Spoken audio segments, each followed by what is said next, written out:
নমস্কার বন্ধুরা, রিঙ্কু কিচেনে আপনাদেরকে স্বাগত জানাই। চলে এসেছি আজ আমি নতুন একটা রেসিপি নিয়ে। আজকে রেসিপি হচ্ছে মেদু বড়া। আজ আমি খুব সহজভাবে মেদু বড়া বানিয়ে দেখাবো। তবে এই বড়াটা উপরটা মুচমুচে, ভেতরটা সফট হয়, খেতে দারুণ টেস্টি হয়। তবে সকাল বা সন্ধ্যা চায়ের সাথে এভাবে মেদু বড়াটা বানিয়ে নিতে পারেন। তার জন্য আপনাদের কাছে পুরো ভিডিও দেখার অনুরোধ রইল। মেদু বড়া বানানোর জন্য প্রথমে আমি এই কাপের মাপ করে 1 কাপ বিউলির ডাল বা উড়িদ ডাল নিয়েছি। তবে এই বিউলির ডালটা 2-3 বার জল দিয়ে ধুয়ে নেওয়ার পর আমি ওভারনাইটের জন্য ভিজিয়ে রেখেছিলাম। আপনারা চাইলে 5-6 ঘন্টা এই ডালটা ভিজিয়ে রাখার পর মেদু বড়াটা বানিয়ে নিতে পারেন। এবার এই ডালের জলটা ফেলে দেব। ডালের সম্পূর্ণ জলটা ফেলে দিয়েছি। এবার ডালগুলো বেটে নিব। তার জন্য একটা মিক্সি জার নিয়ে নিলাম। এবার এই মিক্সির মধ্যে অর্ধেকটা ডাল ঢেলে দিচ্ছি। এবারে ডালের মধ্যে দিয়ে দিচ্ছি 2টো কাঁচা লঙ্কা দুটো আমি ভেঙে দিয়ে দিলাম।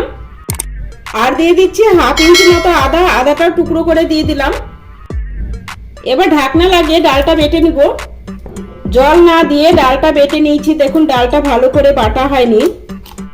এবার এই ডালের মধ্যে দিয়ে দিচ্ছি 2-3 চামচ মতো জল দিয়ে এবার ঢাকনাটা লাগিয়ে ডালটা আবার স্মুথ করে বেটে নিব। দেখুন ডালটা আমি বেটে নিয়েছি। এবার এই পাত্রের মধ্যে ডালটা ঢেলে নিচ্ছি। একইভাবে সমস্ত ডালটা বেটে নেওয়ার পর এই পাত্রের মধ্যে নিয়ে নিচ্ছি। এবার এই ডালের মধ্যে দিয়ে দিচ্ছি 1/2 চামচের কম গোলমরিচের গুঁড়ো। তবে গোলমরিচের গুঁড়ো দেওয়ার কারণে বড়ার ফ্লেভারটা খুব সুন্দর হয়। আর দিয়ে দিলাম 1/2 চামচ মতো গোটা জিরে। এবার দিয়ে দিচ্ছি 2 চামচ মতো শুকনো নারকেল কোড়া।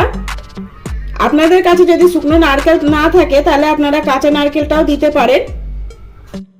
তবে নারকেলটা এভাবে কুড়িয়ে দেওয়ার কারণে মেদু বড়াটা খেতে খুব সুন্দর হয়। আপনাদের কাছে যদি নারকেল না থাকে তাহলে আপনারা না দিয়েও মেদু বড়াটা বানিয়ে নিতে পারেন।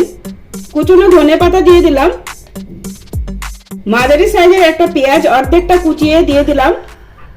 আর দিয়ে দিচ্ছি এর মধ্যে 8 থেকে 10টা কুচনো কারিপাতা। এর মধ্যে অল্প করে হিং দিয়ে দিচ্ছি। সবশেষে দিয়ে দিচ্ছি স্বাদ অনুসারে লবণ। এবার হাত দিয়ে সমস্ত উপকরণের সাথে ডালটা ভালো করে মিশিয়ে নিব।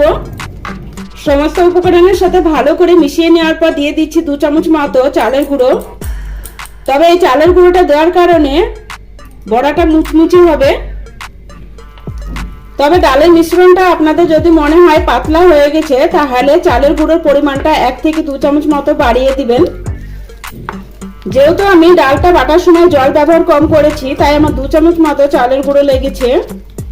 ডালটা আমি 8-10 মিনিট সময় নিয়ে খুব সুন্দর করে ফেটিয়ে নিয়েছি। তবে ডালটা ঠিকঠাক মতো ফেটানো হয়েছে নাকি সেটা চেক করে নিব। তার জন্য আমি একটা বাটিতে জল নিয়ে নিয়েছি। এবার এই বাটির মধ্যে অল্প একটু ডালের মিশ্রণ দিয়ে দিচ্ছি। আর দেখুন ডালটা ভেসে উঠছে, তার মানে আমার ডালটা খুব সুন্দরভাবে ফেটিয়ে নেওয়া হয়েছে। এবার বড়াগুলো বানাবো। তার জন্য হাতটা ধুয়ে একটা বাটিতে জল নিয়ে নিয়েছি। এই জলের মধ্যে 2 হাতটা ভিজিয়ে নিব। এবার ডালের মিশ্রণটা নিয়ে একটু গোল করে মাঝ বরাবর গর্ত করে নিলাম।